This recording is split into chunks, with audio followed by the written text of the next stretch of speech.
بسم الله الرحمن الرحيم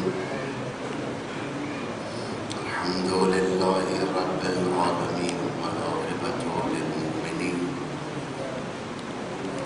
والنار للموحدين الصلاة والسلام على سيدنا ونبينا وحبيب إلهنا وطبيب نفوسنا بالقاسم المصطفى محمد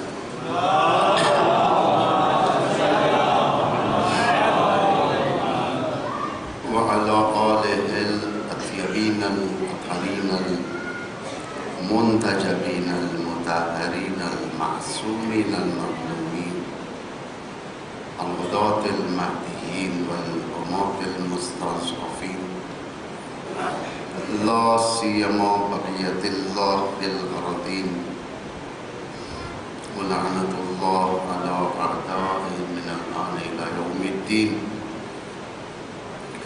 أما بعد فقد قال الله العزيز الحكيم بسم الله الرحمن الرحيم إن الله لا يغير ما بقوم حتى يغيروا ما بأنفسهم. صلوات الشرف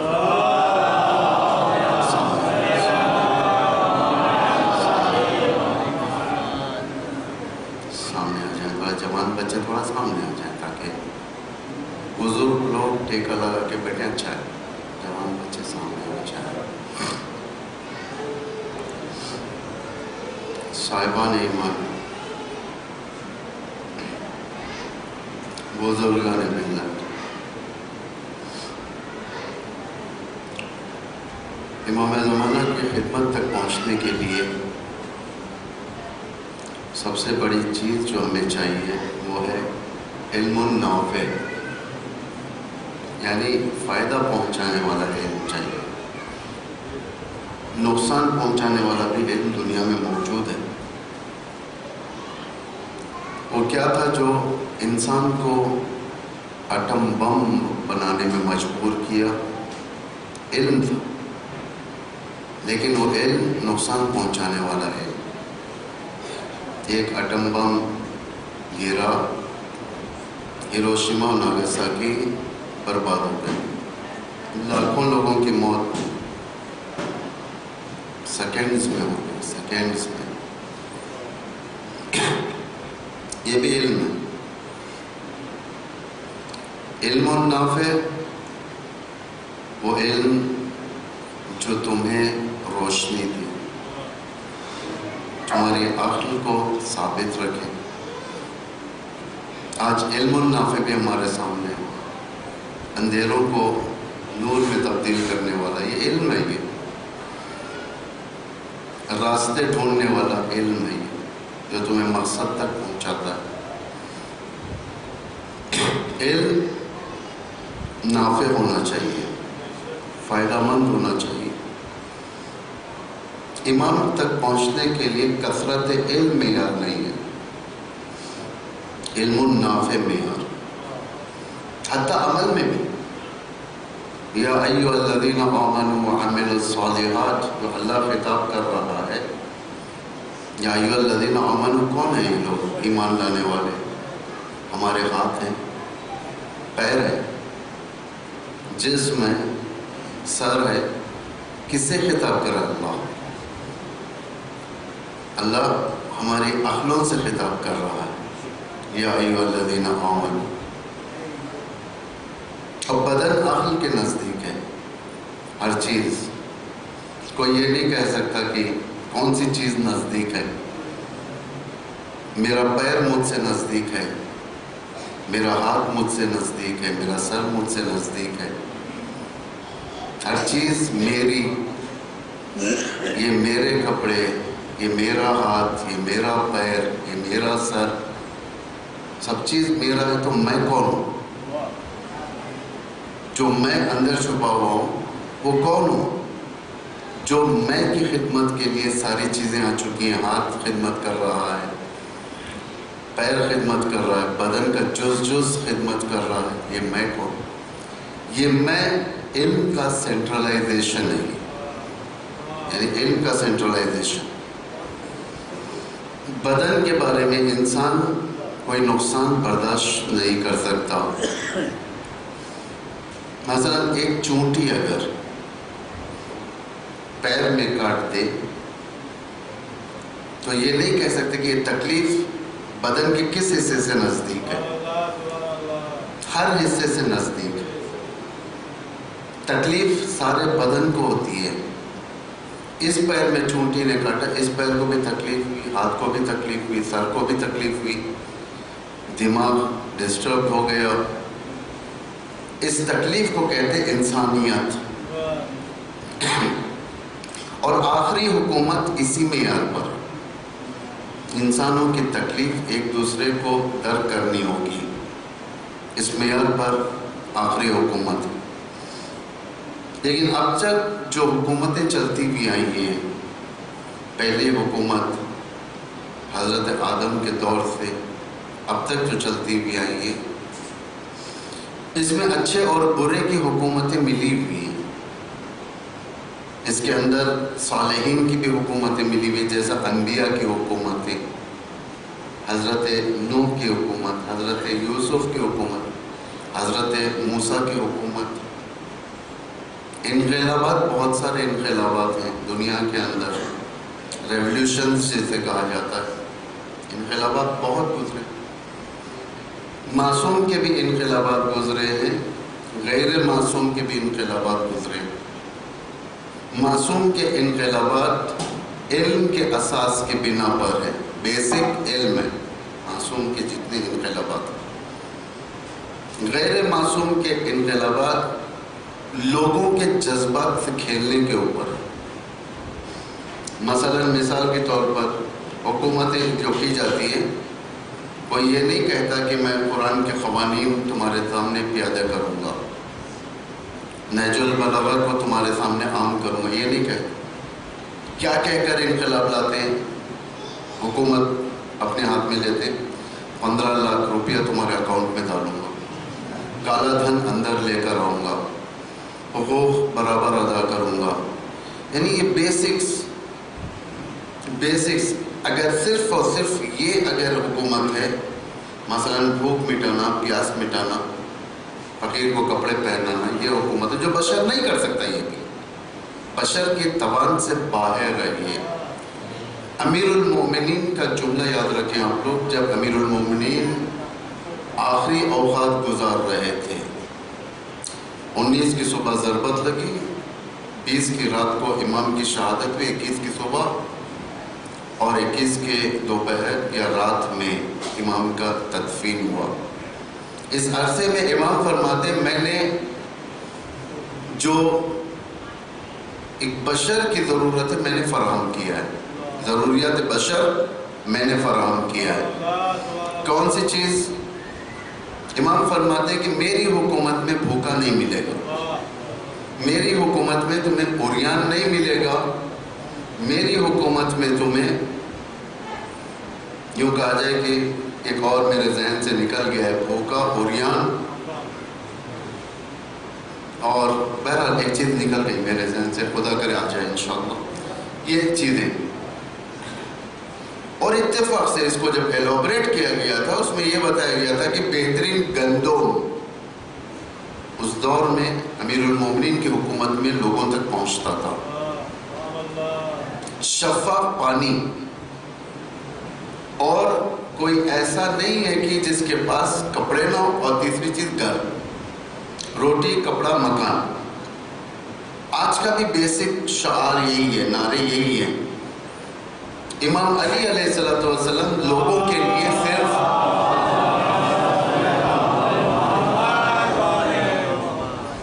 آخرت کی جنت نہیں بلکہ دنیا خود اس کے لیے جنت بنانا چاہتے تھے. اس کے لیے ائمہ نے کافی کام کیا، رسول اللہ نے کیا، امام علی نے کیا، امام حسن. ابتدا میں جو 6 ماہ کی حکومت تھی، اس کے اندر بھی امام کا یہی مینیفیسٹو تھا تاکہ لوگوں تک راحتی پہنچے. اب دیکھیں دنیا نے کس طریقے سے اس کانسیپٹ کو، امام کے اس ارادوں کو دوسری چیزوں میں تبدیل کیا. زمانہ بڑھ گیا، ترقی یافتہ ہوا، دنیا نے بشریت کے سامنے خود بشر نے چیلنج کیا، جو جنت تمہیں خدا دینا چاہتا تھا ہم تمہیں دنیا میں دیں گے جنت۔ لیکن یاد رکھو، تاریخ کے اوراق کو اگر پیچھے کی طرف پلٹا جائے، جنت پرووائڈ کرنے والے ہمیشہ نابود ہو گئے۔ جنت دینے والے کس نے پہلی جنت بنائی تھی؟ شداد نے بنائی تھی۔ انبیاء سے اس نے معلوم کیا تھا جنت کے کوالٹیز کیا ہے۔ انبیاء نے بتایا جنت ایسی ہوتی ہے، جنت ایسی ہوتی ہے، اس کے اندر حور ہوتے ہیں، اس کے اندر ہیرے، مونگے، موتی، فلاں فلاں فلاں۔ ایک جنت، ایک طویل مدت تک یہ جنت بنتی رہی، طویل مدت تک۔ جب جنت بن کر ختم ہو گئی، اندر ہر چیز آ چکی، شداد ربن کاٹنے کے لیے گیا، یہ ہماری زبان ہے، ربن کاٹنے، اوپننگ، جنت کے اوپننگ کے لیے گیا تھا۔ شاعر کتنا خوب کہتا ہے، میں شاعر نہیں ہوں، کبھی بھی کوئی تقریب میں آپ مجھے نہیں پائیں گے شعر پڑھتے ہوئے، لیکن یہاں پر یاد آ گیا تو کہہ دیتا ہوں۔ بڑے شوق سے شداد نے بنائی اپنی جنت، پر نہ یہ جانا کہ نہ میں جنت کے قابل کا ہوں، نہ جنت میرے قابل کی ہے۔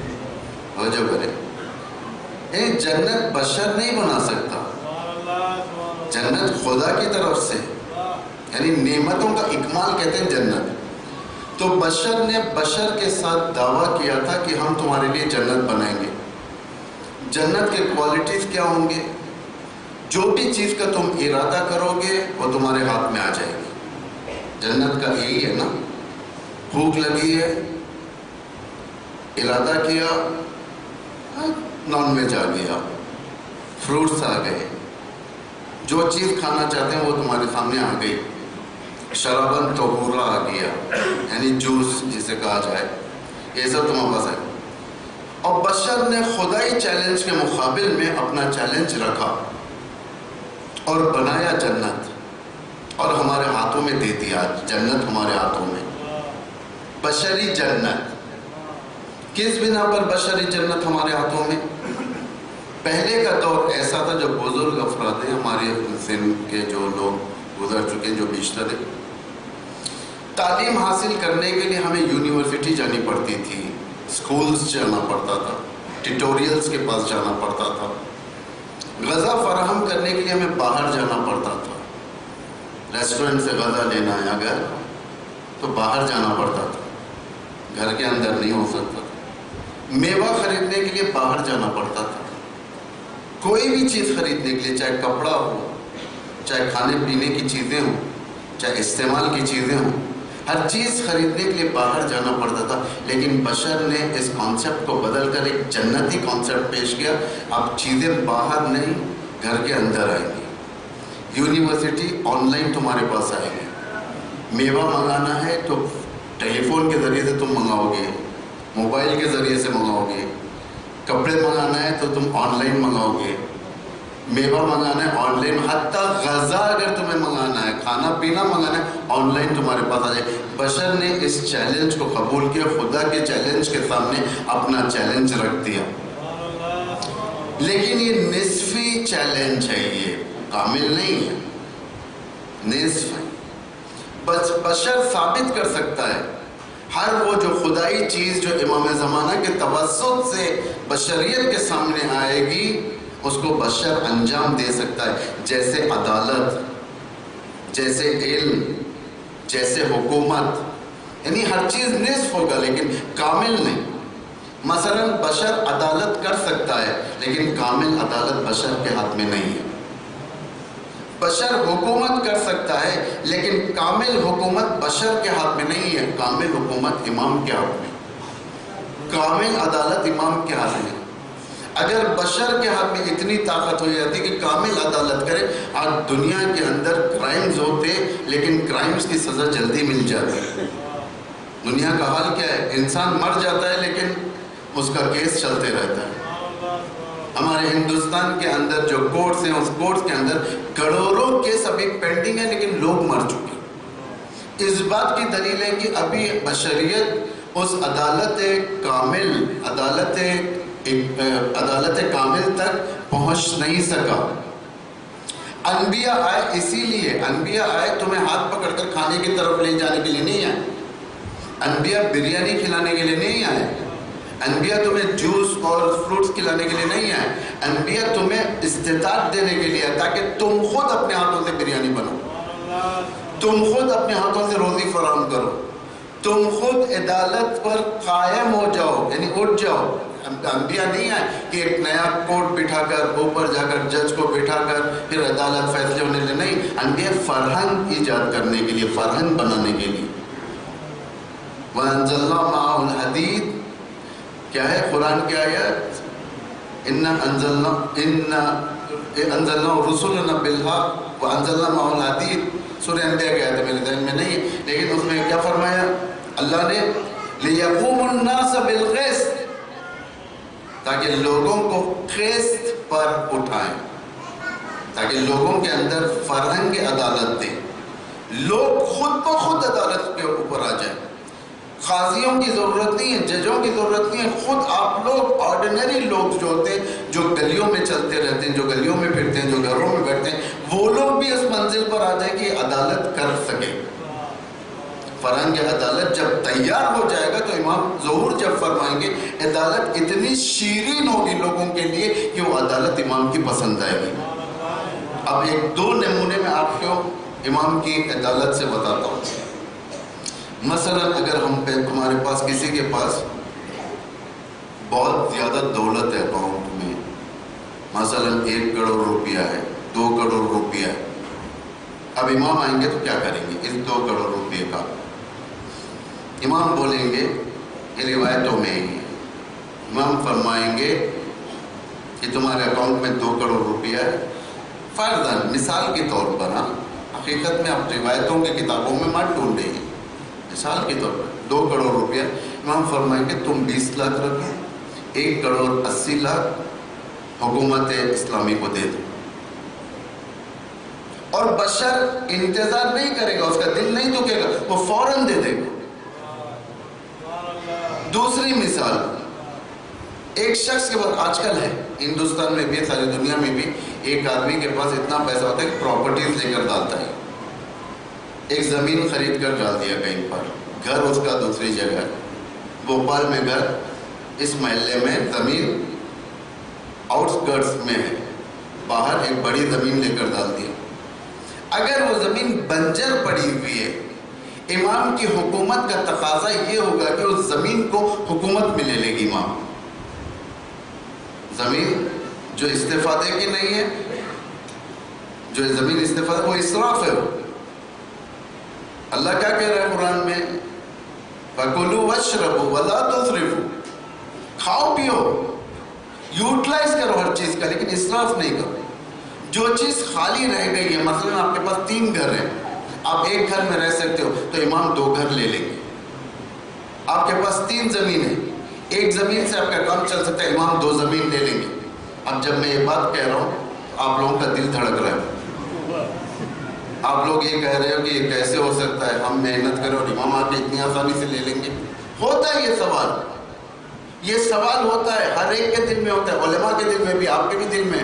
لیکن اللہ نے خدا کی قدرت کی تعریف کرے، اس وقت عدالت کا فرہنگ اتنا بن جائے گا کہ لوگ خود یقوم الناس بالقسط کی منزل پر ہوں. یعنی اب ضرورت نہیں ہے کہ امام جب مطالبہ کریں آپ کا دل کراہت کرے، نہیں، آپ بصدق دل سے امام کو حوالے کریں گے، اس لیے کہ عدالت کا فرہنگ آپ کے ہاتھ میں آ چکا ہے. میں نے کل کی مجلس میں کہا تھا کہ عدالت کا فرہنگ کسے کہتے ہیں؟ جب سردی آتی ہے تو آٹومیٹک گھر کے اندر سردی آ جاتی ہے. جب سردی آ جائے گی یہاں پر، یا نہیں معلوم مجھے کتنی سردی، کتنا ٹیمپریچر جاتا ہے، 15, 10, 5 کتنا جاتا ہے مجھے نہیں معلوم، لیکن جب سردی آئے گی آٹومیٹک سردی اس ایریا کے اندر آ جائے گی. اس کی علامت یہ ہوگی کہ آپ کے بدنوں پر سویٹرز ہوں گے، کوٹس ہوں گے، یہ فین آف ہوں گے، یعنی موٹے کپڑے میرے خیال سے کھڑکیوں کے سامنے لگائیں تاکہ ہوا اندر نہ آئے. یعنی سردی آ گئی، آٹومیٹک آ گئی. سردی کے آنے سے پہلے آپ لوگ میٹنگ نہیں بٹھاتے یہاں پر، کسی مولوی کو نہیں بلاتے کہ آئے سردی کے بارے میں ذرا بیان کریں کہ ہم کیسے سردی کو ٹیکل کریں. تو یہاں پر کوئی مشورتی کمیٹی نہیں بیٹھتی کہ وہ کہیں کہ ہمیں سردیوں کے اندر اتنے سویٹر چاہیے، اتنے بلینکٹ چاہیے، اتنا اسباب چاہیے تاکہ لوگوں کو سردیوں سے بچا سکے. آٹومیٹک انسان جاتا ہے پیسہ لے کر باپ کے پاس سے، سامنے جا کر دکان سے سویٹر پہن کر آ جاتا ہے. اسے کہتے ہیں فرہنگ سردی، نفوذ کر جانا. اسی طریقے سے فرہنگ گرمی، جب گرمی آتی ہے تو آپ کو میٹنگز کرنے کی ضرورت نہیں رہتی. آپ میٹنگز تو نہیں کریں گے، آٹومیٹک آپ جائیں گے خود بخود گرمی کا لباس پہنیں گے، آ جائیں گے، کولر صحیح کریں گے، اے سی صحیح کریں گے، فینوں کو صحیح کریں گے، فین چلے گا، ہوا آئے گی، ہوا میں رہے گا، انسان باہر جائے گا، ٹھنڈے چیزوں کی طرف جائے گا. یہ فرہنگ کہتے ہیں اس کو کلچر کہتے ہیں. سردی کا کلچر گرم کپڑے، گرم چیزیں، گرمی کا کلچر سرد کپڑے، یعنی وہ کپڑے جو گرمی کے اندر تمہارے بدن کو کمفرٹیبل رکھ سکے، راحتی دے سکے، یا وہ غذائیں جو تمہارے بدن کے اندر ٹھنڈک پیدا کر سکے. یہ کلچر ہی روایت میں ہے کہ امام کے ظہور کا مطلب یہی ہے. جب امام ظہور فرمائیں گے تو عدالت کا کلچر گھروں کے اندر رہے گا، یعنی خود لوگ عدالت سے واقف ہو جائیں گے. عدالت کا تقاضا یہ ہے کہ لوگ خود واقف ہو جائیں. جو کہ قرآن کی آیت، کب قرآن نازل ہوا؟ 1400 سال پہلے قرآن نازل ہوا. بہت ساری آیتیں ایسی پڑھی ہیں جو آج تک ہوئی نہیں ہیں. مثلا لیقوم الناس بالقسط، کہ لوگوں کو قسط اور عدالت کے فرہنگ میں ڈھال دیا جائے گا. لوگ عدالت اور فرہنگ اپنے اندر لیں گے. ایک یہ آیت آج تک تو نہیں دیکھا گیا. رشوتیں دیکھی گئی عدالت کے مقابل، جا کر پیسہ دیا جاتا ہے، رشوت دی جاتی ہے، کہا جاتا ہے کہ تم ہمارا یہ کام کر دو، یہ کر دو. بھائی مرڈر کیس ہو گیا، اب کیا کریں؟ وکیل کو پیسہ دیا جاتا ہے، بھائی یہ کسی بھی طریقے سے اس کیس کو دبا دو. حکومتی پیمانے پر، دولت کے بل بوتے پر، انفلوئنس کے بل بوتے پر ہر اپنا کام استعمال ہوتا ہے، لیکن ہم عدالت تک نہیں پہنچے. سمجھے نا؟ عدالت تک نہیں پہنچے. کیوں؟ ابھی فرہنگ نہیں ہے ہمارے اندر. ابھی ہم رشوت کے عادی ہیں، ابھی ہم گندے پیسوں کے عادی ہیں، ابھی ہمارے اندر لالچ ہے، ابھی ہمارے اندر فتنے ہیں، ابھی ہمارے اندر انانیت ہے. امام جب ظہور فرمائیں گے تو لوگوں کے اندر یہ صفت نہیں ہوگی. عدالت، لوگوں کے اندر علم نافع ہوگا، فائدہ پہنچانے والا. رہبر ارشاد فرماتے ہیں، رہبر ہمارے آیت اللہ خامنہ ارشاد فرماتے ہیں جیسا ظہور نزدیک ہوگا لوگوں کے اندر کیپیبلٹی زیادہ ہو جائیں گی. جیسا ظہور نزدیک ہوگا، توجہ کریں. مثلا اگر میں کہوں بھائی ظہور ہوگا، اب ایمان سے مجھے بتائیں، آپ لوگ حسینیہ میں بیٹھے ہو، یہ دونوں چیز، حسینیہ بھی ہے، نمازیں بھی ہوتی ہیں، مسجد بھی ہے، صحیح، لیکن رسمی طور پر مسجد نہیں، حسینیہ نمازیں ہوتی ہیں یہاں پر. ایمان سے کہیں جوان بچوں، آپ سے میں سوال کرتا ہوں، امام زمانے کے ظہور کا کانسیپٹ آپ کے ذہن میں کیا ہے؟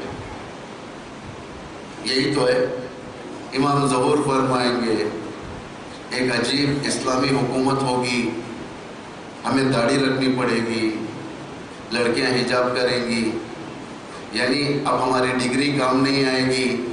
امام آئیں گے، تلوار لیں گے، گردن ماریں گے، ساری دنیا میں امام جائیں گے، ایک 313 جو لوگ ہوں گے ان کی حکومت ہوگی. یہ سب ذہنوں میں. یہ ایمان سے اگر آپ روایتوں کی طرف دیکھیں گے 50 کے قریب راویوں نے ان باتوں کو ذکر کیا ہے. امام گردن ماریں گے، امام گردن ماریں گے، امام تلوار چلیں گے، امام ذوالفقار چلیں گے، اور سارے کے سارے کس سے لیے؟ ایک راوی سے جس کا نام سمیہ کچھ نام ہے، اس کا سمیہ بن اس طریقے کچھ راوی کا نام ہے، اسی نے لکھا، بقیہ کسی نے نہیں لکھا. حقیقت کیا ہے؟ جب امام آئیں گے کیا گردن ماریں گے یا آپ کی ڈگریز وہاں پر کام دیں گی؟ آپ پڑھے، بی اے پڑھے، ماسٹرز کیا، ڈگری حاصل کیا، ڈاکٹریٹ کی، آپ کے پاس اللہ نے طب کا فن دیا، انجینئرنگ دی، اور نہ جانے کیسے کیسے فنون آپ کے ہاتھ میں دیا، ٹیکنالوجی دیا. کیا امام کے دور میں ٹیکنالوجی کی ضرورت نہیں پڑے گی؟ امام آنے والا جلاد نہیں ہے گردن کاٹنے کے لیے. امام صرف ایک کی گردن کاٹے گا، وہ شیطان. دوسروں کی گردن امام نہیں کاٹ سکتا، اس لیے کہ اگر امام کی حکومت تمہیں اسٹڈی کرنا ہے، تم رسول اللہ کی حکومت اسٹڈی کرو، وہی امام کی حکومت ہے۔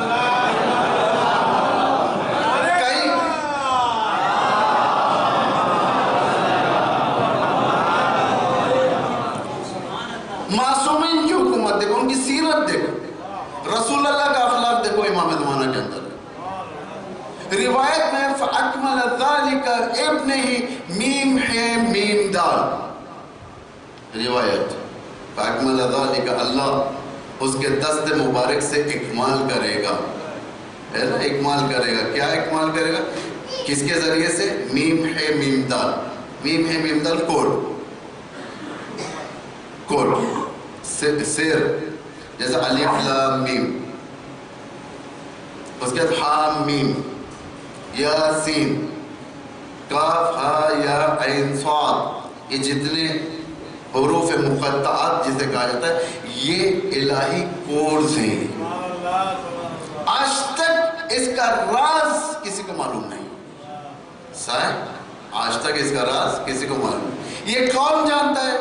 خدا جانتا ہے، اور خدا کے نزدیک ترین بندے، ان سے ہٹ کر کوئی نہیں جانتا۔ اسی طریقے سے میم ہے میم دال، میم ہے میم دال، اگر ہم آج دیکھیں گے محمد، محمد، میم ہے میم دال، لیکن کیوں رکھا گیا؟ کوڈز کی بنا پر کیوں رکھا گیا؟ کیونکہ ایک تو دو اس کے جواب ہے۔ ایک جواب یہ ہے کہ شیعوں کے درمیان احترام، دشمن کے دلوں میں ہیبت، میم ہے میم دال، شیعوں کے درمیان احترام۔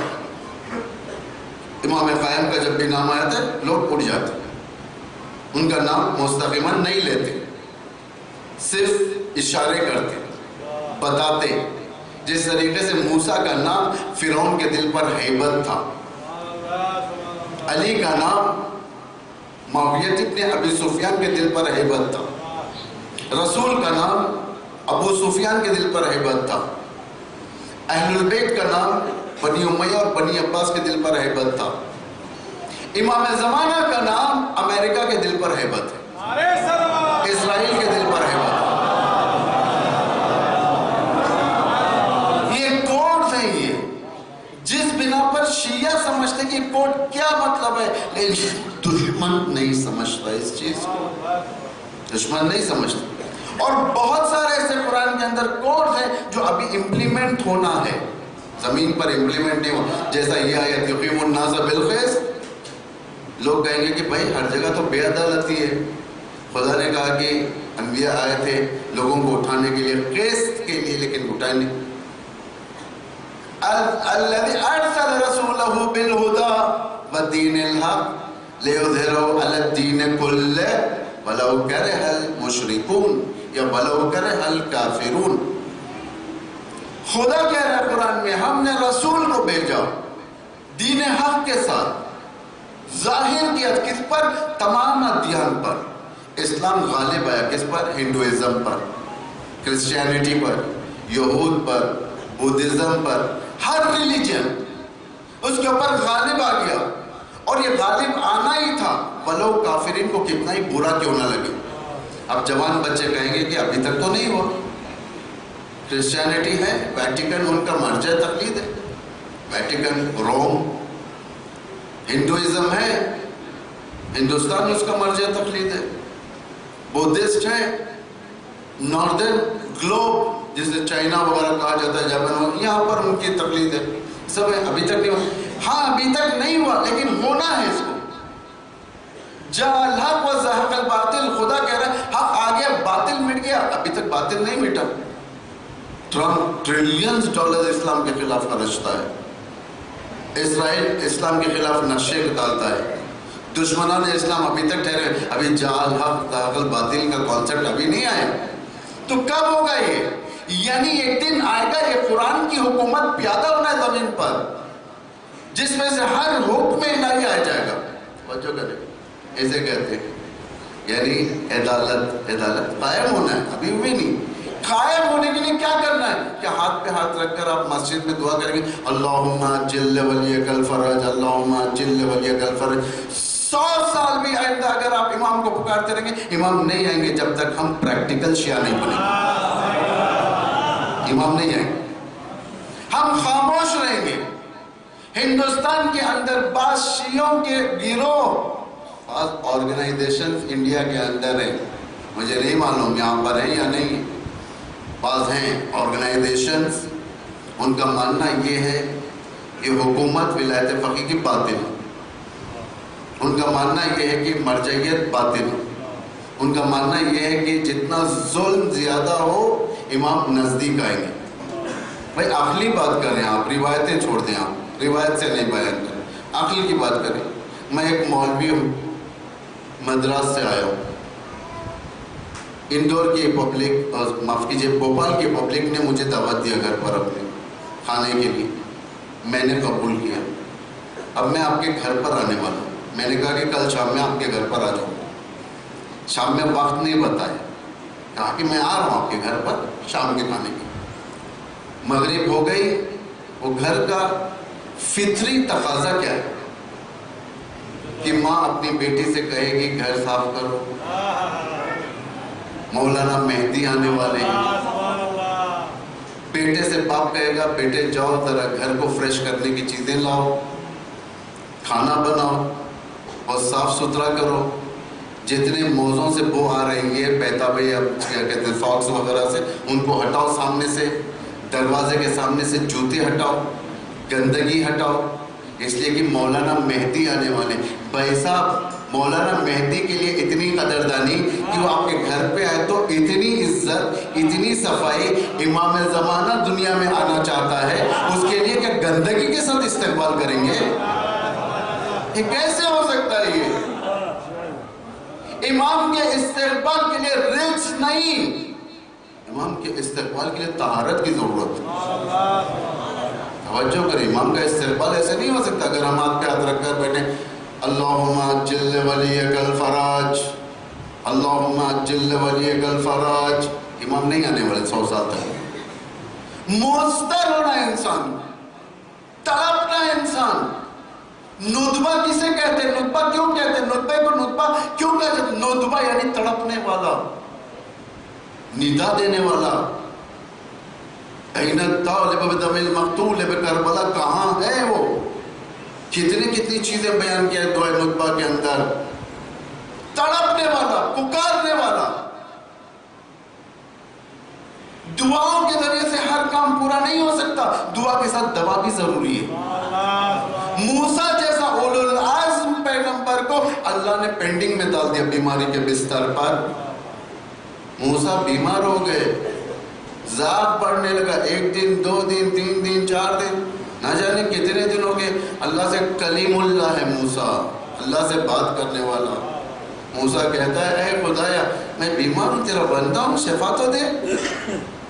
بستر پر پڑا ہوں، ویکنس بڑھ رہی ہے میرے اندر، زاغ پڑتا ہوا جا رہا ہے، شفا دے. اللہ نے کہا زندگی بھر بھی پڑے رہو گے، نہیں دینے والا شفا. خدا کیا کروں؟ کہا کہ حکیم، ڈاکٹر، اس نے علم حاصل کیا، میں نے اسے علم دیا. اس نے دوا بنانا شروع کی، میں نے اسے حکمت دیا. بیماری تمہیں آئی، تم بستر سے اٹھو، ڈاکٹر کے پاس جاؤ، دوا لو، اس سے کھاؤ. جب یہ دوا تمہارے پیٹ میں جائے گی تو میں دوا کو کہوں گا کہ اسے شفا دے. یعنی نبی کی صرف دعا کام نہیں کی، نبی کے لیے دعا کے ساتھ دوا ضروری تھا. یہ امام جو آتا ہے صرف دعا سے کام نہیں ہونے والا، امام کے لیے اپنے آپ کو بنانا پڑتا ہے، ظالم کے مقابل میں ٹھہرنا پڑتا ہے، مظلوم کی حمایت کرنا پڑتا ہے. بیماری امراضوں کو دور کرنے کے لیے طبیب ہوتا ہے، لیکن روحانی امراضوں کو خود دور کرنی پڑتی ہے. اگر یمن میں ظلم ہو، بھوپال کے لوگ اگر خاموش ہوں تو پیغمبر فرماتے کہ بھوپال کے لوگ مجھ سے نہیں. میں آپ کا نام یہاں لیتا ہوں لیکن جس شہر میں جاتا ہوں ان کا نام لیتا ہوں. آپ صرف یہ نہ سمجھے کہ آپ ہی کو کہہ رہا ہوں، میں ہر جگہ اوصیکم نفسی، اوصیکم عباد اللہ و نفسی بالتقوی اللہ.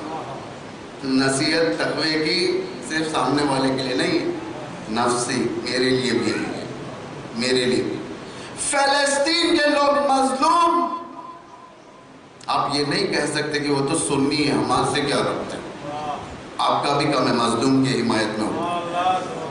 امیر المومنین کی وصیت کے پہلا حصہ، امام جب بستر شہادت پر ہے اپنے فرزند سے وصیت فرماتے ہیں کہ میرے فرزند کونوا للظالمین خصما وللمظلومین عونا، میرے فرزند ظالم کے مقابل میں تم پروٹیسٹ کرو، اٹھ جاؤ، خاموش نہیں بیٹھو، اور مظلوم کے لیے حمایت کرو۔ امام نے یہ نہیں کہا، دیکھیں گرامیٹیکل اگر امام کا لہجہ دیکھیں گے، امام نے یہ نہیں فرمایا شیعوں کے مقابل میں اگر شیعوں پر ظلم ہو رہا ہے تو اٹھو، امام نے کہا مظلوم۔ فلسطین میں ظلم ہوتا ہے تو کون اٹھتا ہے؟ ہم لوگ اٹھتے ہیں۔ یوم قدس کون کرتا ہے؟ ہم لوگ کرتے ہیں۔ یمن میں ظلم ہوتا ہے تو کون آواز اٹھاتا ہے؟ ہم لوگ آواز اٹھاتے ہیں، ہم لوگ ہمت دیتے مظلوموں کو، چاہے فلسطین کا سنی ہو چاہے بحرین کا شیعہ ہو، دونوں انسان ہیں، دونوں کے امام زمانہ سے پہنچتے ہیں، اس لیے ہم لوگ اٹھیں گے۔ اسے کہتے ہیں امام کا انتظار صرف ہاتھ پہ ہاتھ رکھ کے بیٹھنے سے نہیں ہوتا، امام کے انتظار کو ثابت کرنا پڑتا ہے، میدان میں آنا پڑتا ہے، وہ کام کرنا پڑتا ہے جو امام تم سے چاہتا ہے۔ نماز روزے تو فریضہ نہیں ہے، خدا بہت سارے لوگ جو جنت جائیں گے اور بہت سارے لوگ جو جہنم جائیں گے کس بنا پر جائیں گے؟ نماز روزوں کا حساب تو خبر میں ہوگا، نماز روزوں کا حساب برزخ میں ہو جائے گا، محشر میں کس چیز کا حساب ہوگا آپ کو؟ کتنے مظلوموں کی تم نے حمایت کی، کتنے ظالموں کے خلاف اٹھے، کہاں پر تم نے سکوت کیا، کیونکہ ہر معصوم کو جو تکلیف پہنچی، چاہے وہ معصوم انبیاء میں سے ہو یا اولیاء یعنی ائمہ میں سے ہو، ہر معصوم کو جو تکلیف پہنچی وہ سائلنٹ میجورٹی کی بنا پر پہنچی۔ سائلنٹ میجورٹی یعنی اکثریت خاموش، بھائی مجھ سے ربط نہیں ہے، ہوتا ہے نا، بھائی مجھ سے ربط نہیں ہے، بھائی تم سے ربط نہیں ہے۔ شہید مطہری فرماتے ہیں اسلام کے ڈکشنری میں دو لفظ نہیں ہے، ایک مجھ سے ربط نہیں ہے، ایک تم سے ربط نہیں، یہ نہیں ہے ہمارے۔ اگر تمہارے دست سے تمہارے ہاتھ سے کوئی نامناسب کام ہو رہا ہے تو میں اس میں دخل دینا ہے، مجھے یہ نہیں کہہ سکتا کہ مجھ سے ربط نہیں۔ اگر میرا مسئلہ ہے تم دخل دینا چاہتے ہو تو میں یہ نہیں کہہ سکتا کہ تمہارا دخل نہیں ہے اس میں، یہ میرا کام ہے، نہیں اسلام میں یہ نہیں ہے۔ اسی لیے اسلام میں کیا کہا گیا؟ انما المؤمنون اخوہ، مومنین کو آپس میں بھائی بھائی کہا گیا، کیوں؟ تاکہ تم ایک دوسرے کے ساتھ رہو، تاکہ تم ایک دوسرے کے خوشی میں رہو، ایک دوسرے کے دکھ میں رہو، یہ نہیں کہ سیلفش انانیت اپنا دیکھ لو اور چھوڑ دو دوسروں کو۔ انبیاء کی سب سے بڑی مصیبت یہ تھی کہ لوگ انانیت طلب تھے، کربلا نے انانیت کو توڑا، کربلا نے اس سیلفشنس کو ختم کیا، اس طریقے سے نمودار کیا کربلا نے اپنے آپ کو، رہتی دنیا تک لوگ اگر اس سے درس حاصل کریں، یہ کربلا ایک عظیم یونیورسٹی ہے جو ہر چیز کا درس تمہیں دیا جاتا ہے۔ سیاسی درس بھی ہے کربلا میں، فرہنگی درس بھی ہے، ایمانی بھی ہے، آزاد لوگوں کا درد بھی ہے، ریلیجن جس سے ربط نہیں رکھتا ہو۔ امام نے کیا فرمایا؟ ان لم یکن لکم دین فکونوا احرارا فی دنیاکم، یعنی دینداروں کے علاوہ یہ کربلا آزاد لوگوں کی بھی میراث ہے، یعنی آزاد، یہ نہیں کہ صرف دیندار جائیں وہاں پر، وہ دین نہیں رکھتے۔ امام فرماتے ہیں اگر تمہارے پاس دین نہیں ہے تو اس کو آزاد رہو، فری رہو، دنیا میں غلامی کی زنجیر نہیں پہنو۔ توجہ کریں، ہم لوگ اماموں کے پاس گئے فرہنگ یا عدالت لینے کے لیے نہیں، ٹیسٹ بدلنے کے لیے۔ یہ رسول اللہ کے پاس آئے لوگ ٹیسٹ ہی تھے، رسول اللہ بہت مزے کے تھے، اچھے ہیں، ان اخلاق اچھا ہے، رفتار اچھا ہے، رسول کے بعد دوسرے خلفاؤں کے پاس گئے ٹیسٹ بدلنے کے لیے۔ امام علی کے پاس جتنے آئے تھے کوئی نصرت کے لیے نہیں آتا، ٹیسٹ بدلنے کے لیے. جیسا آپ لوگ، ہم لوگ لاسٹ ٹائم بی جے پی کو ووٹ دیا، ٹیسٹ خراب ہو رہا ہے ہمارا، اب دوسرے کو دینے کی کوشش کریں گے. کانگریس آ گئی، کانگریس کو دیا، پھر ٹیسٹ خراب ہوا، پھر دوسرے کو بدلے ٹیسٹ. یعنی ٹیسٹ جس طریقے سے حکومتوں کا بدلا گیا تھا، بشریت صرف ٹیسٹ کے خاطر انبیاء کے پاس گئی، ٹیسٹ کے خاطر ائمہ کے پاس گئی. دو قسم کے لوگ ہیں اماموں کے پاس جانے والے، ایک ٹیسٹ بدلنے کے لیے جاتے تھے، دوسرا نصرت کے لیے جاتے تھے. ٹیسٹ بدلنے کے لیے امام علی کے دور میں ٹیسٹ دیکھتے تھے. امام علی کہتے کہ رسول کی حکومت اچھی تھی، علی کے پاس سیاست نہیں، علی کے پاس سیاست نہیں. جیسا آج کل ہم لوگ دیکھتے ہیں، بھائی کس کی سیاست اچھی ہے؟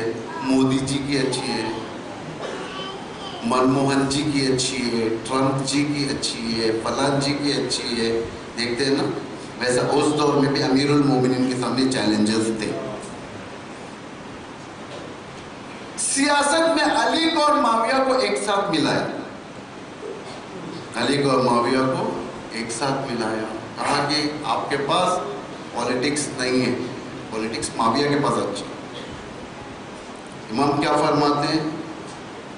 سیاست ایک پیور جملہ، جو سیاست کا جو لفظ، پولیٹکس کا جو لفظ دنیا کی حکومتوں کو دیا جاتا ہے، یہ خدائی لفظ گندے لوگوں کو دیا جاتا ہے. سیاست پیور، قرآن ہے سیاست. اگر سیاست دیکھنا تو قرآن کے اندر ہو. ہم لوگ کہتے ہیں کہ بھائی ممبروں سے امریکہ کے بارے میں بات نہیں کرنی چاہیے، اسرائیل کے بارے میں بات نہیں کرنی چاہیے، پولیٹکس بیان نہیں ہونی چاہیے. بہت ساری جگہوں پر ہے، بہت ساری جگہوں پر ہے. اگر اس نے اس طریقے کا کوئی آئیڈیالوجی اپنے ذہن میں بٹھایا، اس نے قرآن سے کفر کیا. جیسا قرآن کی آیت ہے نا، وَنُؤْمِنُونَ بَعْضٍ وَنُكَفِّرُونَ بَعْضٍ. بعض چیزوں پر ایمان رکھتے تھے، بعض چیزوں پر نہیں رکھتے تھے. بعض آیتوں پر ایمان رکھتے تھے لوگ، بعض آیتوں پر نہیں رکھتے تھے. وَنُؤْمِنُونَ بَعْضٍ وَنُكَفِّرُونَ بَعْضٍ اسی کو کہتے ہیں. سورہ فاتح 26ویں پارے میں اس کی آخری آیت آپ لوگ اٹھا کر دیں. محمد رسول اللہ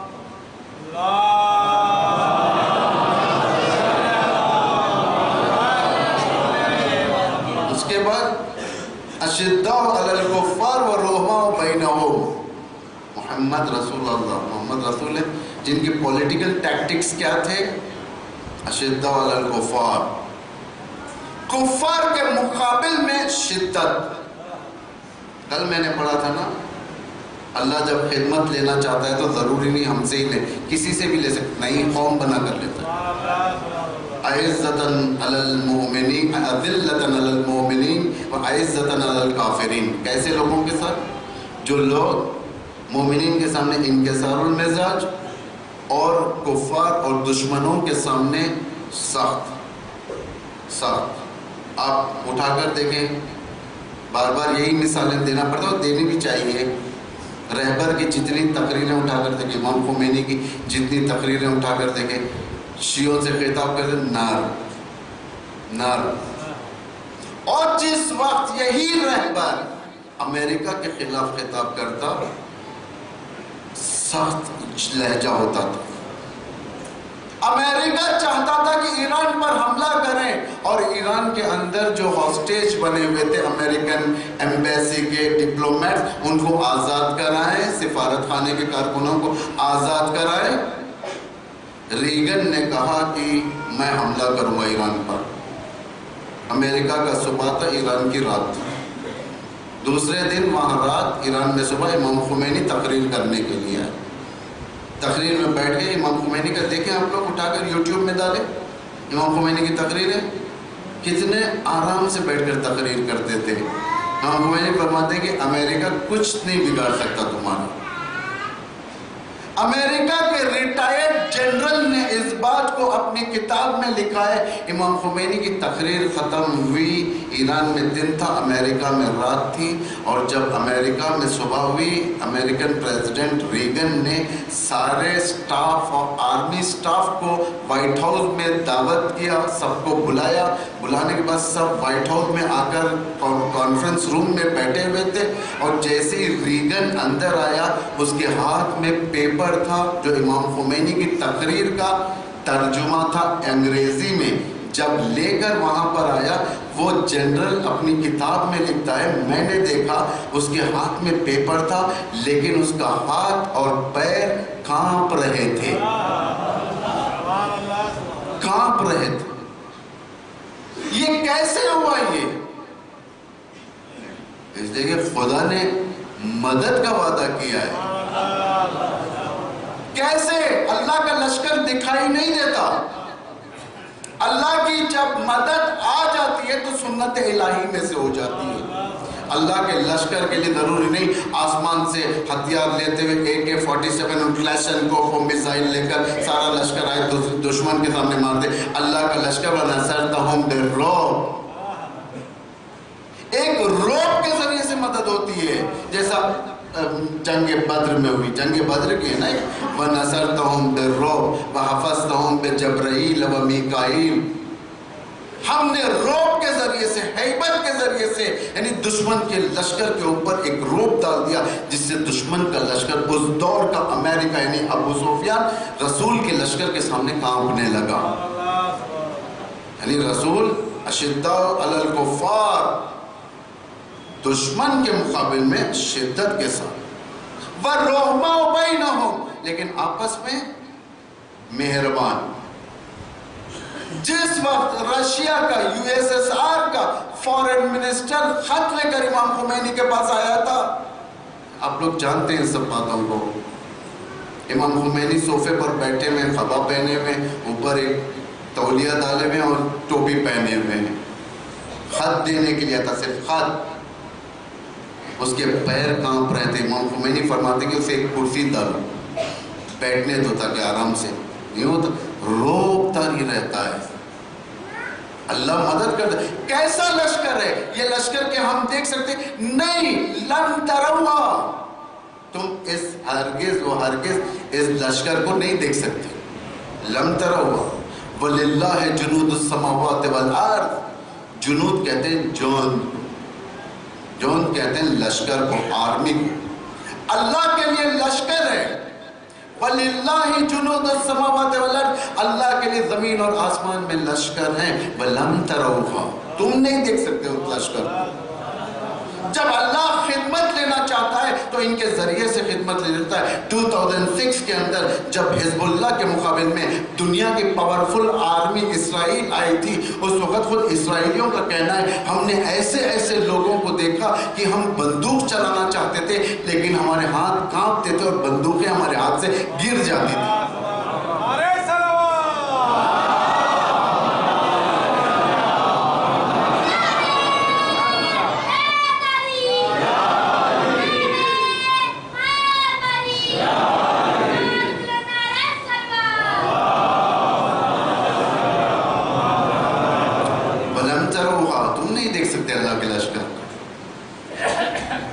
تم نہیں دیکھ سکتے اللہ کے لشکر کو، تم احساس نہیں کر سکتے اللہ کے لشکر کو، کیونکہ اللہ کا لشکر کچھ بھی ہو سکتا ہے.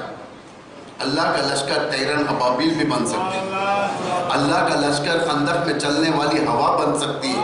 اللہ کا لشکر ان ہواؤں کے ذریعے سے کنکر اڑ کر ان دشمنوں کے شیلڈ پر لگ کر جو آوازیں آتی وہ آواز اللہ کا لشکر بن جاتا ہے. اللہ کا لشکر خود ہمارا ہاتھ بن سکتا ہے. اللہ کا لشکر ہماری زبان بن سکتا ہے. اللہ کا لشکر خود ہماری آنکھ بن سکتی ہے. اللہ کا لشکر کچھ بھی بن سکتا ہے، اس لیے کہ ہمیں معلوم نہیں ہے کون سی چیز اللہ کس چیز کے ذریعے سے خدمت ہے. ایک زبان اللہ کی لشکر بن جاتی ہے. اتقوا ظنون المؤمنین فإن اللہ تعالی جعل الحق علی السنتہم. مومنین جو اپنی زبان سے کہتے ہیں ان کی زبان سے خوف کھاتے رہو، اس لیے کہ اللہ ان کی زبان سے حق جاری کر رہے ہیں.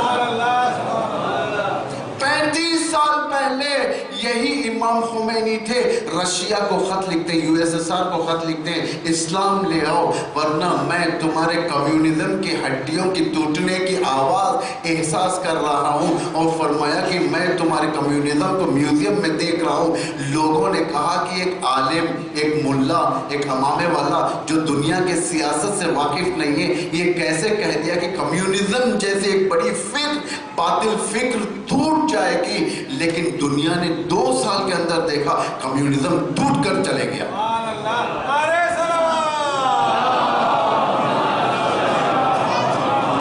ایک پیشن گوئی اس دور میں کی گئی تھی، لوگوں نے، ساری دنیا نے دیکھا۔ آج تک وہ خط یورپ میں اور اسرائیل میں اور امریکہ میں بررسی اور تحقیق کیا جاتا ہے۔ اے دشمنوں، اے دشمنوں، اے دوستوں، دونوں کان کھول کر سن لو، اسی طریقے کی ایک پیشن گوئی آج کے دور میں ہمارے رہبر نے کی ہے اسرائیل کے بارے میں کہ اسرائیل ابھی 25 سال بھی نہیں رہ سکتا۔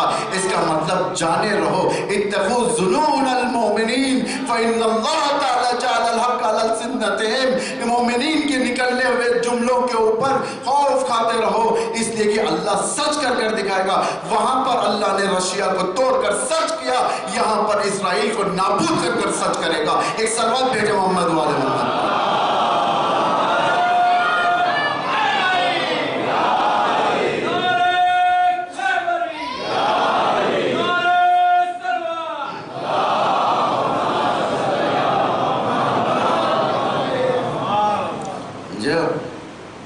امام، یہ آپ جو قدرت ہمارے مراجعوں میں دیکھ رہے ہو، یہ مراجع ہمارے غیر معصوم ہیں،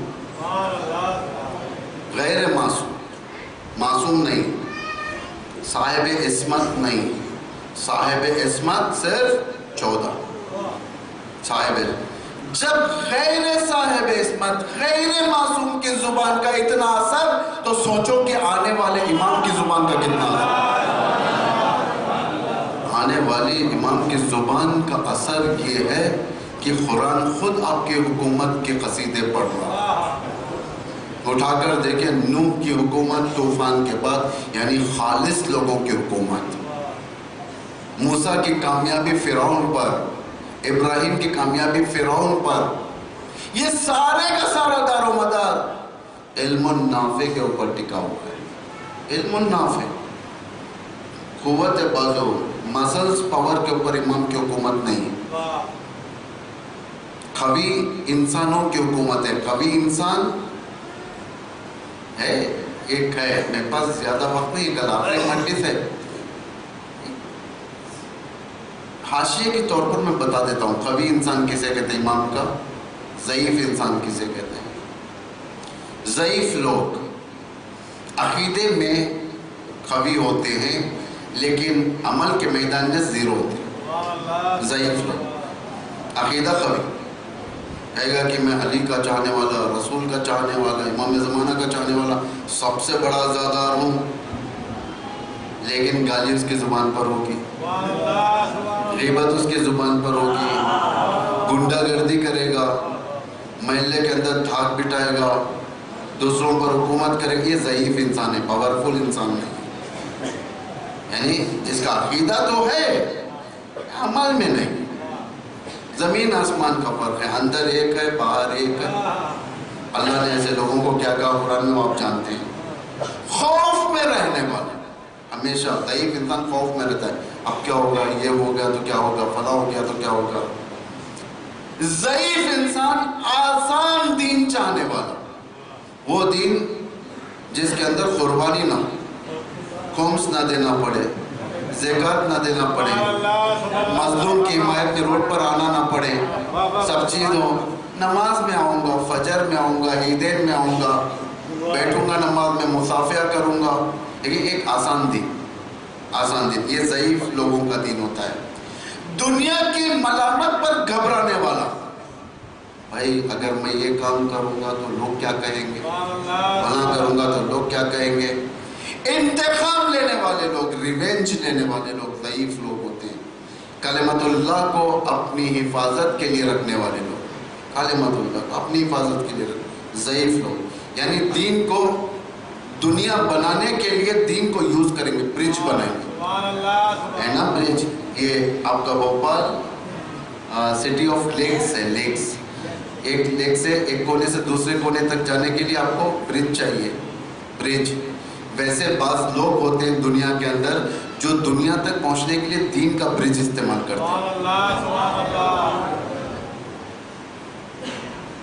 عمار اس دور کے ایک شخص سے گفتگو کر رہے تھے، اس کا نام ہے اشعث بن قیس. اشعث مشہور شخصیت ہے، اس کی فیملی کرمنل ریکارڈ ہے، ساری کی ساری فیملی کرمنل بیک اپ ہے. یہ خود اشعث، اس کا ہاتھ امیر المومنین کے قتل میں تھا. اشعث کا ہاتھ، اشعث کے بیٹا محمد بن اشعث امام حسین کا قاتل، اشعث کی بیٹی جودہ بنت اشعث امام حسن کی قاتل. یعنی کرمنل فیملی تھی، یہ فیملی بیک گراؤنڈ پورا ہے. عمار اسے نصیحت کر رہے تھے، بھائی ایسا نہ کر، تو ایک سٹیٹس والا آدمی ہے، سب تجھے پوچھتے ہیں، سب تیری تعریف کرتے ہیں، کرتے جو بھی کرتے. امیر المومنین دیکھ چکے تھے. عمار سے کہا دعو یا عمار، عمار اسے چھوڑ دو. انہ لم یاخذ من الدین الا ما قاربہ من الدنیا. اس نے دین سے اتنا ہی لیا جتنا اسے دنیا تک پہنچا، یعنی دین کو برج بنایا دنیا تک پہنچنے کے لیے. خمس واجب ہو جاتا ہے، لوگ آ کر کہتے ہیں مولانا دراصل بات یہ ہے قرضہ بہت ہے میرے سر پر، بینک لون ہے، زبردستی کا لون لیا خمس کو ایگزیمٹ کرنے کے لیے. دنیاوی امور میں بھی ٹیکس سے بچنے کے لیے کیا کرتے ہیں، ریٹرنز فائل کر دیتے ہیں تاکہ ٹیکس ہم پر نہ پڑے. یہ دنیا کی باتیں کہہ رہا ہوں. اسلامک امور میں خمس ہے، زکوٰۃ ہے، کہا کہ نہیں ہو سکتا. بھائی خمس کتنا نکلے گا؟ 1 لاکھ روپیہ سیونگز میں ہمارے. بھائی صاحب کتنا ہے آپ کو؟ ہمارے پاس 20,000 خمس دینا ہے. 20,000 خمس دینا ہے تو 80,000 ہو جائے گا، یعنی 5 ڈیجٹ سے ہمارے پاس 4 ڈیجٹ والا نمبر اکاؤنٹ میں آ جائے گا، کم ہو جائے گا. تو کہا کہ نہیں دے سکتا. کیا بہانہ بنائے؟ قرضہ ہے، بچے کو دینا ہے، فلاں دینا ہے، یہ سب. یعنی دعو یا عمار انہ لم یاخذ من الدین الا ما قاربہ الدنیا. دین سے وہی قانونوں کو لیا جو اس کی دنیا میں بھلائی کر سکے. ہوتے ہیں ایسے لوگ، وائٹ کالر جسے کہا جاتا ہے، وائٹ کالر، یہ انگریزی محاورہ ہے.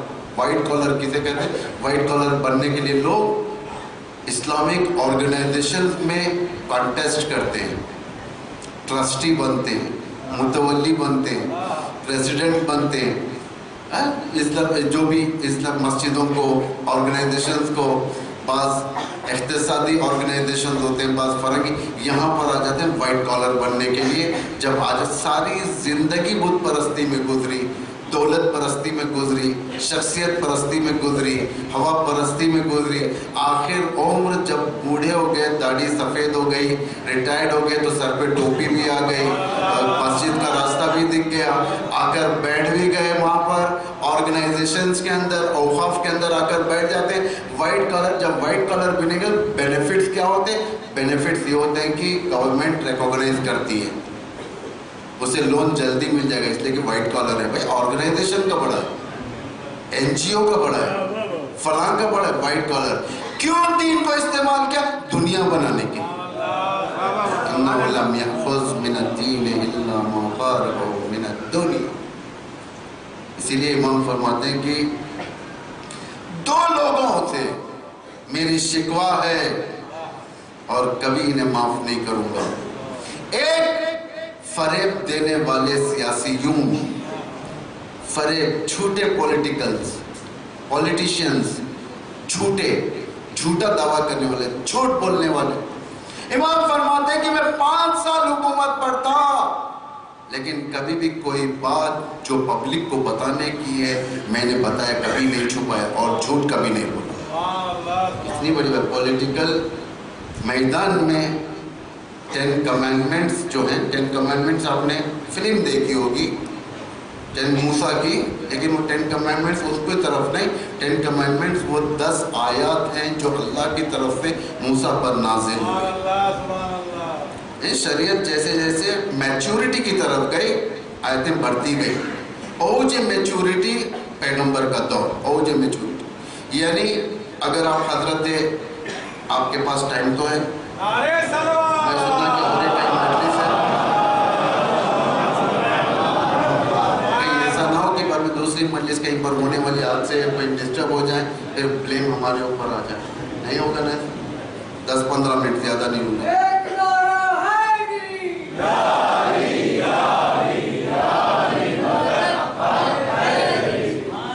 ایک خاکہ آپ لوگ اپنے ذہن میں رکھیں، ڈائیگرام میں آپ کو دیتا ہوں۔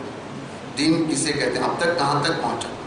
پرسنٹیج ہوتا ہے نا، 1%، 2%، 3%، 50%، 60%، 80%، 100%۔ 100% دین ہوا یا نہیں ہوا پہچاننے کے لیے آدم سے زمانہ چلا۔ فرسٹ، پہلا دور آدم سے لے کر نوح تک، یہ بھی دین کا دور تھا لیکن احکام نہیں تھے، عقل کا دور تھا۔ آپ بتا دیں کہیں پر بھی نوح سے پہلے یا نوح کے زمانے تک اللہ نے نمازوں کو واجب قرار دیا؟ نہیں دیا، اتنی میچورٹی نہیں تھی، لوگوں کو بیسک سکھایا جاتا تھا نوح کے دور تک۔ نوح کے دور میں سب سے پہلے 7 آیتیں نازل ہوئی، 7 کمانڈمنٹ جسے کہا جاتا ہے نوح کے دور۔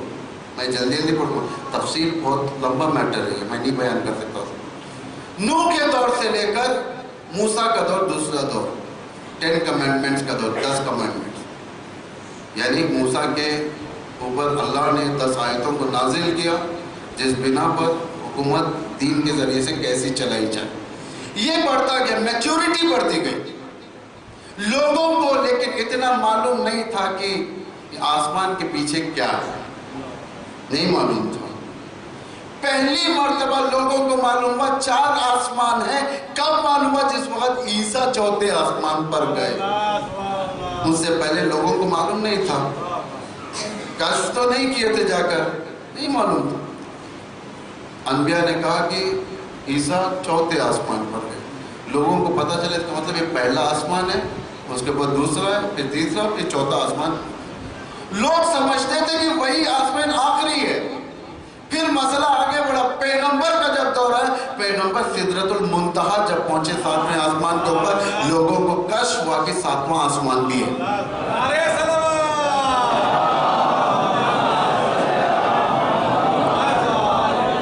صداقت کی حکومت کے 10 کمانڈمنٹ جو موسیٰ کے اوپر نازل ہوئے تھے، انگریزوں نے، جھوٹے پولیٹیشینز نے، جھوٹے سیاست مداروں نے ایک 10 کمانڈمنٹس اور لکھے جو منفی پہلو کے تھے۔ اس میں یہ لکھا کہ سیاست مدار وہی سیاست مدار ہے جو اپنے دشمن کو ختم کر دے اور وقت آنے پر دوست کو بھی ختم کر دے، سیاست مدار اسے کہتے ہیں۔ اور سیاست مدار وہ ہے جو پبلک کو ایک چیز بتائے لیکن کرے دوسری چیز۔ ساری دنیا میں یہ 10 کمانڈمنٹ جو منفی پہلو کے ہیں، سارے 10 تو نہیں بتاؤں گا میں، اس لیے کہ اتنا ٹائم نہیں ہے ہمارے پاس، کنفیوز ہو جائیں گے آپ لوگ۔ یہ چیزیں لوگوں کے سامنے لائی گئی، پولیٹیشین اسی کو کہا جاتا ہے۔ 15 لاکھ آپ کے اکاؤنٹ میں نہیں آ سکتے، دوسرے وعدے آپ کے پورے نہیں ہو سکتے، اس لیے کہ سب تخیلاتی ہیں، حکومت کرنے کے کمانڈز ہیں یہ سب، جسے حکومت کرنا ہے یہ نہیں ہو سکتا۔ لیکن وہ جو اسلام حکومت بتاتا ہے وہ یہ بتاتا ہے کہ تم دشمنوں کو دوست بناؤ اور دوستوں کی دوستی کو مضبوط رکھو۔ جیسا کل میں نے کہا تھا، تمہارے 3 دوست 3 دشمن، پہلا دوست دوست، دوسرا دوست دوست کا دوست، تیسرا دوست دشمن کا دشمن تمہارا دوست۔ پہلا دشمن دشمن، دوسرا دشمن دوست کا دشمن تمہارا دشمن، تیسرا دشمن دشمن کا دوست تمہارا دشمن۔ امام فرماتے ہیں کہ میں نے کبھی بھی اپنے اس حکومت کے دور میں کسی کو غلط بات تو دور کی بات، کوئی بات نہیں چھپائی ہے، میں نے ساری باتیں میں نے بتائی، سچ کہا ہے، جھوٹ نہیں کہا، جھوٹ کہہ بھی نہیں سکتا معصوم۔ سیاست کو لوگوں نے کنفیوز کیا دین سے، آج بھی ہے، لوگ سمجھتے ہیں کہ اسلامی سیاست اور ہے، نان اسلامک سیاست اور ہے، جبکہ سیاست ایک ہے، صرف سیاست الہی ہے، بقیہ سب مکاری ہے۔ امام کیا فرماتے ہیں نہج البلاغہ، واللہ ما معاویہ بأدھا منی، خدا کی قسم معاویہ مجھ سے زیادہ پولیٹیکل نہیں ہے، وَلَكِنَّهُ يَغْدِرُ وَيَفْجُرُ وَيَمْكُرُ۔ یہ اب نہج البلاغہ دیکھیں گے معلوم ہو جائے گا۔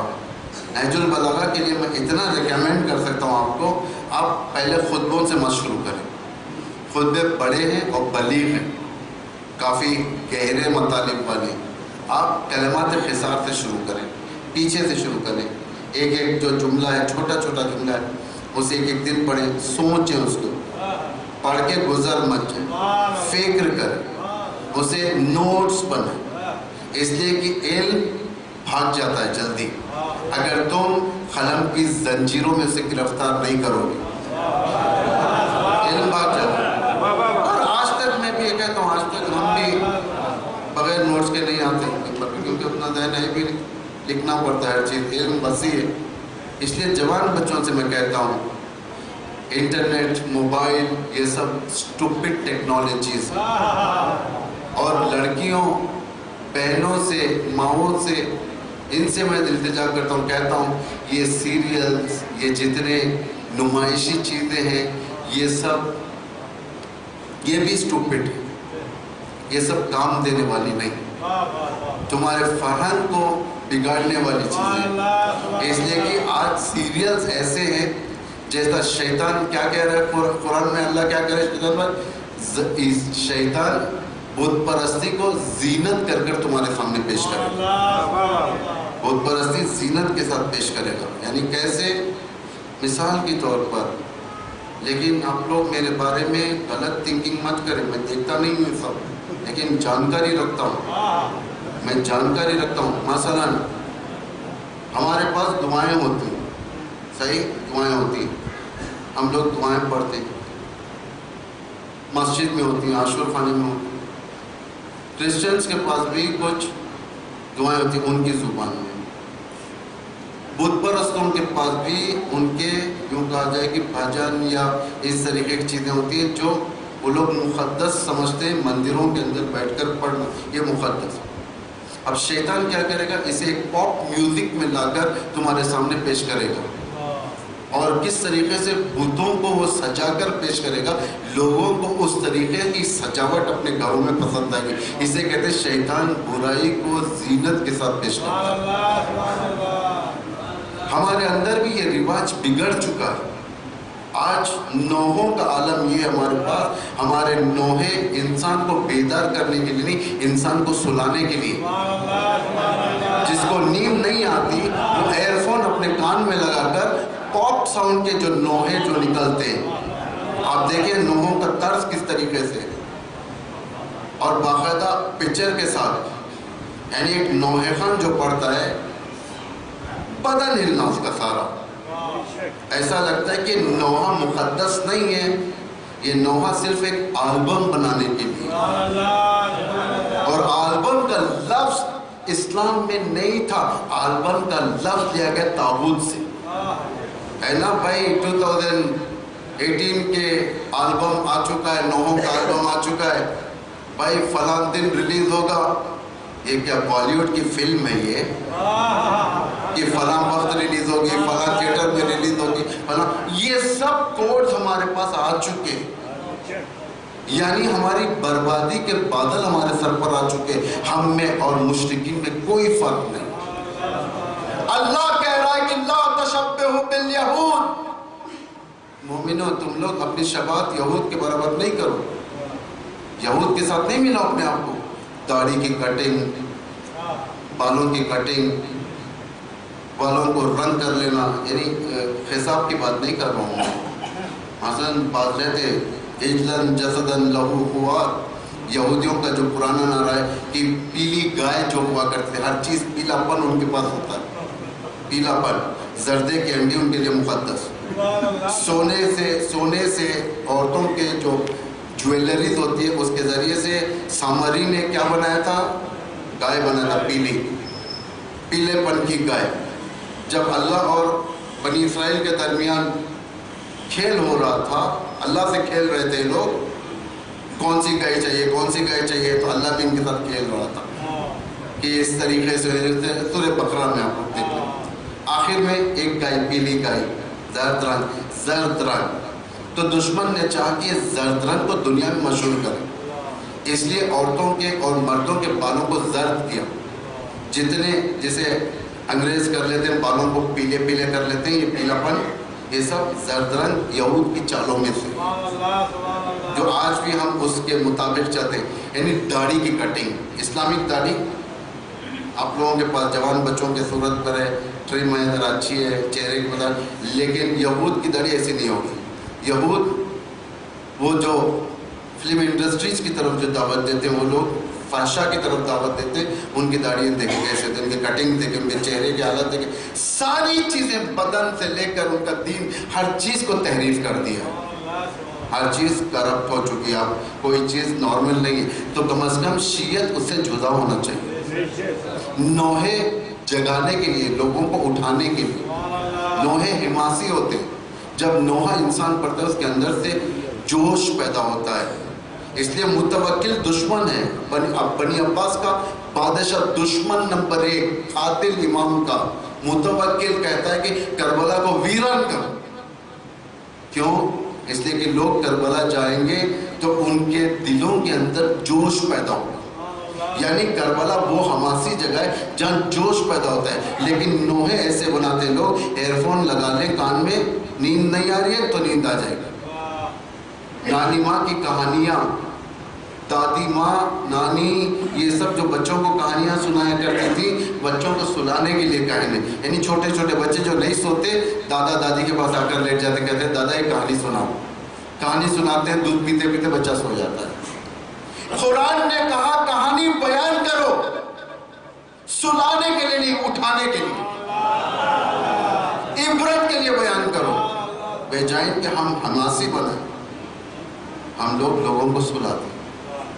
آج دیکھیں دنیا اسلام میں گریڈز پیدا ہوئے، حزب اللہ کا ایک گریڈ ہے، حشد شعبی کا ایک گریڈ ہے، زینبیون سبقت کر گئے، فاطمیون سبقت کر گئے، ہندوستان سے ایک گریڈ بھی نہیں گیا حضرت زینب کے لیے، کیوں؟ ہم لوگ سو رہے ہیں، ہمیں سلایا جا رہا ہے، ہمیں سونے کا ڈوز امام حسین کے انجیکشن کے نام پر دیا جا رہا ہے، یعنی ڈپلیکیٹ دوا دی جا رہی ہے، امام حسین کا لیبل ہے لیکن اندر دوا غلط ہے،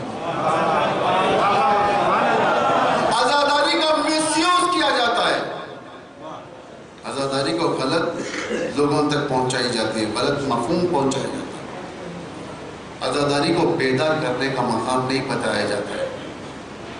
اگر عزاداری آ جائے تو انسان حضرت عباس کے نقش قدم پر چلتا ہے، واللہ ان قطعتم یمینی، خدا کی قسم ایک ہاتھ کٹ چکا تھا حضرت عباس کا، دوسرا ہاتھ کٹنا تھا، حضرت عباس فرماتے خدا کی قسم اگر سیدھا ہاتھ بھی کٹ جائے تو بھی میں امام کی نصرت سے پیچھے نہیں ہوں۔ یہ کیوں حضرت عباس کہہ رہے ہیں؟ تاکہ تم بھی سیکھو کہ نصرت کسے کہتے ہیں۔ عباس کا مرتبہ بلند ہے، کیا کہتا ہے زیارتوں میں ان کو، کیا کہتے ہیں؟ السلام علیکہ یا اخو المواسی، سلام ہو آپ پر مواسات کرنے والے۔ اماموں نے کیا کہا حضرت عباس کو؟ اخو المواسی کہا، اٹھا کر دیکھیں روایت، اخو المواسی، مواسات کسے کہتے ہیں؟ سب سے پہلے عدالت، عدالت کیا ہے؟ مجلس میں آپ سب حضرات آئے، سب کو ایک ایک تبرک ملے گا، ایک ایک تبرک، جو بانٹا جاتا ہے تبرک ایک ایک، بچے کو بھی ایک، بڑے کو بھی ایک، اسے کہتے ہیں عدالت۔ عدالت کے بعد خیس، خیس کسے کہتے ہیں؟ مثلا سب کو ایک ایک بٹ رہا ہے، ایک کو 2 تبرک چلے گئے، اس کو بلایا جائے گا، ایک تبرک اس کے ہاتھ سے لیا جائے گا، دوسرے کو دیا جائے گا، اسے کہتے ہیں قیس، امام زمانہ کی حکومت۔ تیسرا کہتے ہیں ایثار، ایثار مطلب ایک چیز میرے پاس، سامنے والے بھائی کے پاس وہ چیز نہیں، وہ بھائی کو ضرورت ہے یہ چیز کی، تو میں نے کہا کہ اس چیز کی مجھے ابھی فعلاً ضرورت نہیں ہے. میں اس چیز کو لیا, میرے سامنے بھائی کو دے دیا. پیسہ ہے میرے پاس, پیسے کی ضرورت نہیں ہے مجھے فعلاً, میرے پاس ہے, اس کے پاس نہیں, وہ ضرورت مند ہے, اس لیے میں نے اٹھایا پیسہ, لے جا کر اسے دے دیا. اسے کہتے ہیں ایثار. ایک ہے مواسات, جو آخری درجہ. ایک چیز میرے پاس ہے جو میرے بھائی کے پاس نہیں, وہ چیز میرے پاس ہے, اور میں چاہتا ہوں کہ اس کو وہاں تک پہنچا دوں, لیکن پہنچانا مشکل. میں نے ارادہ کیا کہ جب تک یہ چیز اس سامنے والے تک نہیں پہنچاؤں گا, میں خود بھی استعمال نہیں کروں گا. میں خود بھی استعمال نہیں کروں گا جب تک یہ چیز وہاں پہنچ جائے. آپ سمجھے آپ حضرت عباس کو کیوں اخو المواسی کہا گیا؟ کون سی چیز تھی عباس کے پاس جو سامنے والے کے پاس نہیں تھی؟ عباس کے پیر فرات کے اندر تھے, مشق میں پانی بھرا ہوا تھا, چلو میں پانی تھا, یعنی پانی عباس کے پاس تھا. حسین کی بیٹی پیاسی تھی, عباس کے پاس پانی تھا, حسین کی بیٹی پیاسی تھی. مواسات کا تقاضا یہ ہے, اب عباس چلو میں دیکھ کر کہیں گے پانی تو میرے پاس ہے, میرے منہ سے لے کر اس چلو تک زیادہ فرق نہیں ہے, تھوڑی دیر کا فرق ہے, لیکن اس کے باوجود بھی اس پانی کو نہیں پیوں گا, یہ کہہ کر فرات پہ دے مارا. اس کے بعد پانی لے کر گئے, یہ سوچ کر کہ ایک قطرہ پانی عباس کے دہان تک نہیں پہنچے گا جب تک یہ پانی خیامگاہ کے پیاسے تشنہ لب بچوں تک نہ پہنچ جائے. اسی لیے کہا السلام علیکہ یا اخو المواسی, اے مواسات کرنے والے تجھ پر سلام. ہاں دوسرا منظر دیکھیں, پیاس کی شدت کا منظر دیکھیں, کیسی شدت ہے. عصر ظہر عاشور کے بعد بہت سارے خیمے خالی ہو چکے تھے, کیونکہ انصار گئے, شہید ہو گئے سب, یعنی خیمے ان کے خالی ہو گئے. حبیب کا خیمہ خالی ہو گیا, جون کا خیمہ خالی, سب کے خیمے خالی ہو گئے. بچوں کے اندر آتش تھی, آتش, پیاس کی اونچی ترین منزل. جب پیاس کی منزل ختم ہوئی تھی, اس کے اوپر جو منزل ہوتی ہے اسے آتش کہتے ہیں, آتش تھا. بچے کیا کرتے تھے آتش میں؟ آتش میں کلیجہ جلنے لگتا ہے, آتش میں کلیجہ جلنے لگتا ہے. بچے وہ خیمے جو خالی ہو چکے تھے, چھوٹے چھوٹے بچے ان خیموں میں جاتے تھے, فرش کو ہٹاتے تھے, اپنے ہاتھوں سے مٹی کھودتے تھے, اور جب نم مٹی آتی تھی اپنے بدن سے کرتے کو اٹھا کر اپنے سینے اور پیٹ کو مٹی پر رکھ دیتے تھے تاکہ اس کی ٹھنڈک کے ذریعے سے کلیجے ٹھنڈے ہو جائے. اتنی پیاس تھی بچوں کے اندر, انہیں بشارت دی گئی تھی, امو پانی لانے کے لیے چلے گئے, انتظار کرو عباس پانی لاتے ہوں گے. تھوڑے بچے تلے پر جا کر ٹھہر گئے, وہ مقام جو میدان جنگ سے تھوڑی اونچی مقام تھی وہاں جا کر ٹھہر گئے. میدان کی طرف شدت سے دیکھا کرتے تھے, لیکن سمجھ میں نہیں آتا تھا, اس لیے کہ میدان میں گرد و غبار تھی, آوازیں تھی, بچوں کو کچھ سمجھ میں نہیں آیا. وقت گزرا, ہاں کمسن بچی حسین کی یہ بیٹی دلاسا دیا کرتی تھی, رک جاؤ صبر کرو, ابھی امو گئے ہیں اور پانی آنا حتمی ہے. تھوڑی دیر گزرا, کسی بچے نے کہا, تصور کا مقام ہے, تصور کر کر گریا کرو, کسی بچے نے کہا ہوگا اے بنت اے سکینہ, اے بنت حسین, اے رقیہ, یہ دیکھو وہاں سے چچا کا علم آ رہا ہے, کہیں وہ تو نہیں ہے. ہاں بچوں کے دلوں کے اندر آس بڑھ گئی. اب جیسے جیسے علم قریب آنے لگا, لیکن جب گرد گئے پردے ہٹ گئے, علم قریب آیا, دیکھا علمدار عباس نہیں ہے, حسین ہے, مشک پر تیر لگے ہوئے ہیں, پانی نہیں ہے. اب بچوں کی آس ٹوٹی, بچوں نے یہ نہیں کہا مولا پانی آیا یا نہیں, اب بچے کہتے مولا ہمیں پیاس نہیں ہے, عباس کہاں ہے. خدا جزا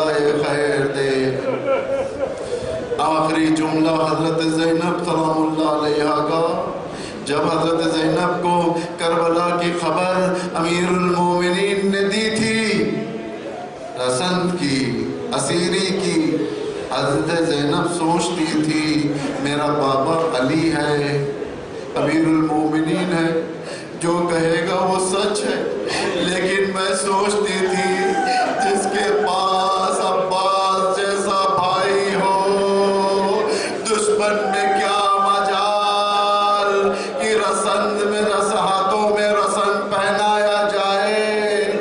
عاشور کا دن تھا، عباس کے شانے کٹ گئے، زینب کو یقین ہو گیا بابا اب عباس کے شانے کٹ گئے، زینب کے شانوں پر رسند ہوگی۔ وہ آنکھ جو عباس کے خوف سے جاگا کرتی تھی، وہ آنکھ آرام سے سویا کرے گی، وہ آنکھ جو عباس کے وجود سے آرام سے تھی، آج سے راتوں کی نیند ختم ہو جائے گی۔ زینب کو کربلا سے کوفہ، کوفے سے شام جانا پڑے گا۔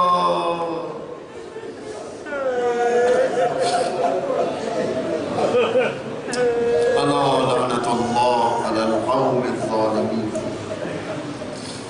خداوند اسلام و مسلمین کی حمایت و نصرت فرما، جہاں جہاں پر بھی مومنین ہیں ان کی جان مال عزت آبرو کی حفاظت فرما، پرچم اسلام کو روز بروز سربلند فرما، پرچم کفر و نفاق کو سرنگون فرما، خداوندہ آل سعود کو نابود فرما، مکے اور مدینے کو آل سعود کے نجس پنجوں سے آزاد فرما، علماء اعلام مراج تقلید بالخصوص ولی امر المسلمین کو طول عمر عطا فرما، امام کے ظہور میں تعجیل فرما، ہم سب کو ان کے اعوان و انصار میں قرار فرما۔